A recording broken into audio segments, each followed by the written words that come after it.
మంత్స్లో చాలా కేసెస్ ఇక్కడ రావడం జరుగుతూ ఉంది. నేచర్ ఆఫ్ కేసెస్ అన్నీ చూస్తున్నాము. మీడియా వాళ్ళు చాలాసార్లు మీడియా ముందుకు వచ్చి మాట్లాడమన్నా కానీ ముందు కమిషన్ని అర్థం చేసుకున్న తర్వాత మాట్లాడదామనే ఉద్దేశంతో రాలేదు. కానీ ఇవాళ మీడియా ముందుకు రావడానికి కారణము ఈ పాష్ యాక్ట్ గురించి మాట్లాడడానికి వచ్చాను. Prevention of sexual harassment at work places. అంటే ఎక్కడైతే మహిళలు పని చేస్తున్నారో అక్కడ హరాస్మెంట్ అనేది చాలా జరుగుతూ ఉన్నది. కానీ దానిని బయటకు తీసుకొచ్చి చెప్పేటువంటి ధైర్యం ఎవరు కూడా చేయలేకపోతున్నారు. ఎందుకంటే ఉద్యోగంలో నుండి తీసేస్తారు, పనిలో నుండి తీసేస్తారు, లేదంటే ప్రమోషన్స్ ఉండవు, ఇంక్రిమెంట్స్ ఉండవు, లేదంటే ఒక బ్యాడ్ రిమార్క్ వచ్చిందంటే మళ్ళీ మమ్మల్ని ఎవరిని నమ్మరు. అంతేకాకుండా తల్లిదండ్రులు బయటకు పంపించడానికి భయపడతారు, భర్త బయటకు పంపించడానికి భయపడతారు. బాస్ అనేవాడు ఎలా ఉన్నా కానీ మనం భరించాలి, పని చేస్తూనే వెళ్ళాలి. లైవ్లీవుడ్ కోసం పని చేసే వాళ్ళు కొందరు ఉంటే ప్యాషన్తో ఒక ప్రొఫెషన్ని తీసుకునే వాళ్ళు కొంతమంది ఉంటారు. అంటే సొసైటీలో మనం చూస్తూ ఉంటాము, ఆడపిల్లలకి ఈ ప్రొఫెషన్ అవసరమా, ఆ ప్రొఫెషన్ అవసరమా అనేటువంటి కొన్ని మాటలు మాట్లాడుతూ ఉంటారు. సో అక్కడ ఆడపిల్లలకు అని లిమిటేషన్స్, పరిమితులు పెట్టడం అనేది ఎంతవరకు సమంజసము అనేటువంటి ఆలోచన మనం చేయాల్సినటువంటి అవసరం ఉన్నది. వాళ్ళ ప్యాషన్కి అనుకూలంగా వాళ్ళు పని చేసుకునేటువంటి స్వేచ్ఛను మనం కలిగించాలి, ప్రొటెక్షన్ని మనం ఇవ్వాలి తప్పించి వాళ్ళను ప్రశ్నిస్తూ మనం మళ్ళీ 4 గదుల మధ్యలోనే బంధించేటువంటి పరిస్థితి కరెక్టా అని ఈ సొసైటీ ఒక్కసారి ఆలోచించాల్సినటువంటి అవసరం ఉన్నది. మొన్న కోల్కతా ఇన్సిడెంట్ చూసాం మనము. తనేం ఎక్కడో పని చేయలేదే, ఒక సర్వీసే చేస్తూ ఉండే. మరి అలాంటి ఇష్యూ వచ్చినప్పుడు అలా సర్వీస్ చేస్తున్నటువంటి అమ్మాయిని అంత దారుణంగా, పాశవికంగా ఎలా జరిగిందో మనం చూసాము. అంటే వర్క్ ప్లేస్ అన్నప్పుడు అది ఏ వర్క్ ప్లేస్ అన్నా కావచ్చు. అది మీ పొలంలో పనిచేస్తున్నారా, చిన్న ఒక ఆర్గనైజేషన్లో పనిచేస్తున్నారా, చిన్న రెస్టారెంట్లో పనిచేస్తున్నారా, గవర్నమెంట్ ఆఫీస్లో పనిచేస్తున్నా, మల్టీనేషనల్ కంపెనీలో పనిచేస్తున్నారా, అది ఏదన్నా కానివ్వండి.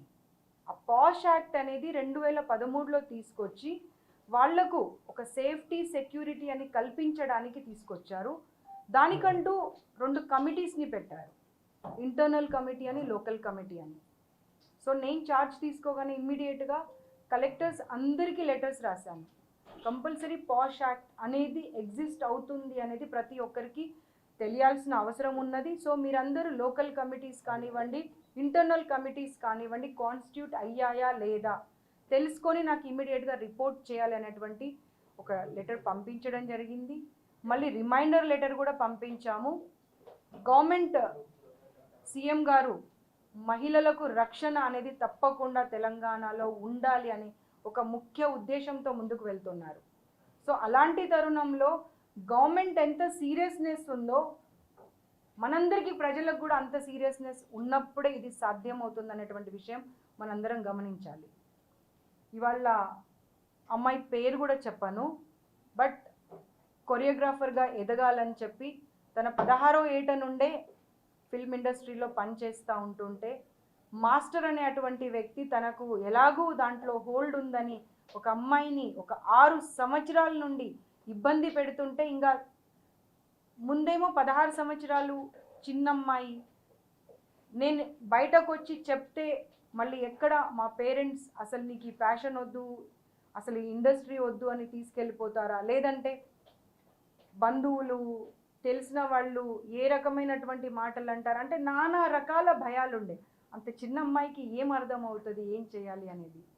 సో ఇంకా భరించి భరించి ఇంకా అసలు తట్టుకునేటువంటి పరిస్థితి లేనప్పుడు బయటకు వచ్చి వాళ్ళ ఛాంబర్ని వెళ్ళి కలవడం జరిగింది. పోలీస్ డిపార్ట్మెంట్కి వెళ్ళి ఎఫ్ఐఆర్ రాయడం జరిగింది. ఆ తర్వాత ఉమెన్ కమిషన్ దగ్గరకు వచ్చి, ఉమెన్ కమిషన్ పైన నాకు ఎంతో నమ్మకం ఉంది, తప్పకుండా మీరు న్యాయం చేస్తారు అనేటువంటి ఆలోచనతో మిమ్మల్ని నేను అప్రోచ్ అయ్యాను అన్నప్పుడు, ఎలాగో మేము 2 మంత్స్ నుండి దీనిపైన పనిచేస్తున్నాము కాబట్టి తప్పకుండా పాష్ యాక్ట్ అనేది ఈ రాష్ట్రంలో ఉంది.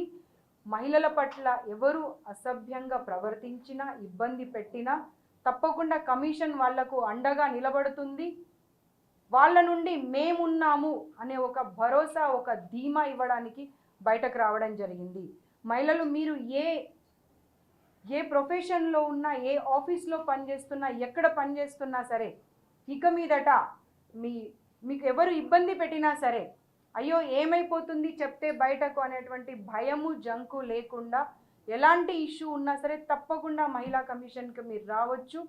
ఇది మీ ఆఫీసు, మీకోసం పనిచేస్తున్నాము, మీకు ప్రొటెక్షన్ ఇస్తాము. తెలంగాణ రాష్ట్రంలో ఇవాళ ఈ ప్రభుత్వం మీకోసం పనిచేయడానికి ఉంది అనేటువంటి ఒక భరోసా ఇవ్వడం కోసము ఈ అమ్మాయి ఇష్యూ కూడా సీరియస్గా టేకప్ చేస్తాము. పోలీస్ ప్రొటెక్షన్ కల్పించాల్సిందిగా కూడా ఇప్పుడే ఆర్డర్స్ కూడా మేము వాళ్ళకు ఇష్యూ చేస్తాము. ఎందుకంటే ఎలాంటి ప్రొటెక్షన్ లేకుండా ఉంది. పలుకుబడి ఉన్నటువంటి వ్యక్తులతో ఎప్పుడైతే ఢీకొంటారో చాలా రకాల భయాలు ఉంటాయి, మనందరికి తెలిసినటువంటి విషయం. వాళ్లకు ప్రొటెక్షన్ ఇవ్వాల్సినటువంటి బాధ్యత మనపైన ఉంది. దాని గురించి మీడియా మిత్రులకు కూడా చెప్తున్నాను. మీడియాలో కూడా పనిచేసేటువంటి అమ్మాయిలు చాలామంది ఉంటారు. నేను గతంలో నా దగ్గరికి ఆ ఇష్యూస్ కూడా కొన్ని వచ్చిండే. కాబట్టి ఆ వర్క్ ప్లేస్ ఏదన్నా కానివ్వండి, ఒక స్వేచ్ఛాయుతమైనటువంటి వాతావరణంని కల్పించి వాళ్లను మనతో సమానంగా పనిచేసేటువంటి పరిస్థితులను కల్పిద్దాం అనేటువంటి విషయం మీ అందరికీ తెలియజేస్తా ఉన్నాను.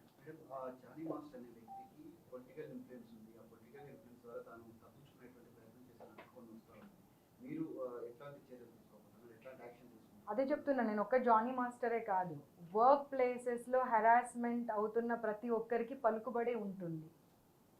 ఆ పలుకుబడి ఉన్నప్పుడే వాళ్ళు అసలు బయటకు వచ్చి చెప్పాలా చెప్పకూడదు అనేటువంటి సందిగ్ధంలో ఉంటున్నారు, భయంలో ఉంటున్నారు. కాబట్టి పాష్ యాక్ట్ అనేది ఒకటి ఉంది అనే విషయం కూడా నాకు తెలిసి చాలా వరకు తెలీదు.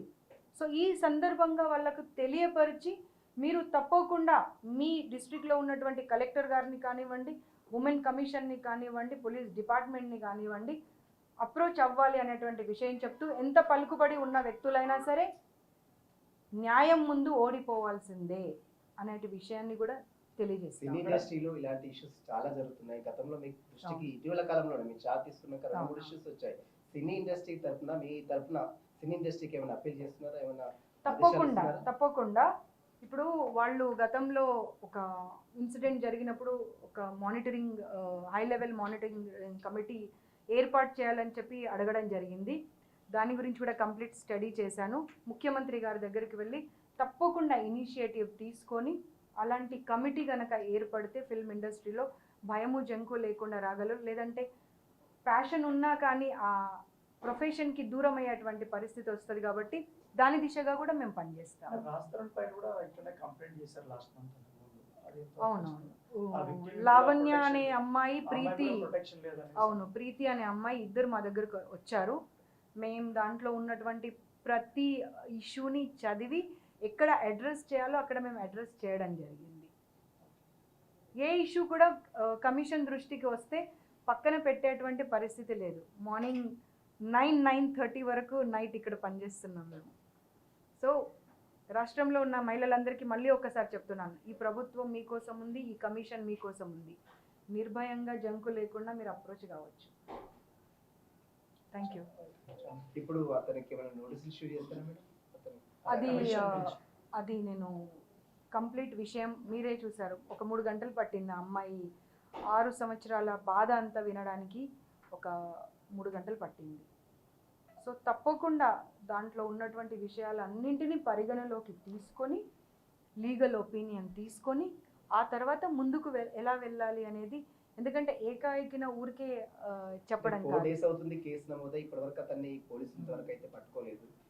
ఎందుకు అంటే ఎందుకు తాత్పర్యం జరుగుతుంది ఇలాంటి కేసులు, మహిళల కేసులు ముఖ్యంగా? అందుకే కమిషన్ ఇంటర్వెన్షన్. అంటే పోలీసులకు ఏమైనా ఆదేశాలు ఇచ్చారా మేడం? అంటే రిపోర్ట్ ఏమైనా సబ్మిట్ చేయాలని? ఇప్పుడే చెప్పాను కదా, అందుకే ప్రొటెక్షన్ ఇవ్వాల్సినటువంటి బాధ్యత ఉంది. ఇంకా తదుపరి లీగల్ ఒపీనియన్తో ఏమేం కమిషన్ నుండి సేఫ్ గార్డ్ అమ్మాయికి ఇవ్వగలమో డెఫినెట్గా commission will take up that. Only return letter ఇచ్చారా లేదంటే రిటర్న్ ఎవ్రీథింగ్ 40 pages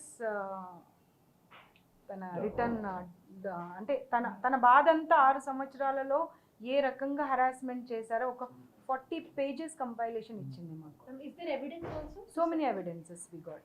చిన్నది. I can't reveal it. Okay, but 6 years నుంచి ఫేస్ చేస్తూ సడన్ గా ఇప్పుడు ఎందుకు రావాల్సి చెప్పాను కదా మీకు, నేను భయం ఉంటుంది కదా వాళ్ళకు, ఈ ప్రొఫెషన్ వదిలేయాల్సి వస్తుందా, లేకపోతే తల్లిదండ్రులు మళ్ళీ బయటకు పంపించరా, లేకపోతే బంధువులు ఏమంటారు, మళ్ళీ నేను ప్రొఫెషన్లో ఎదగకుండా ఏం చేయాలి.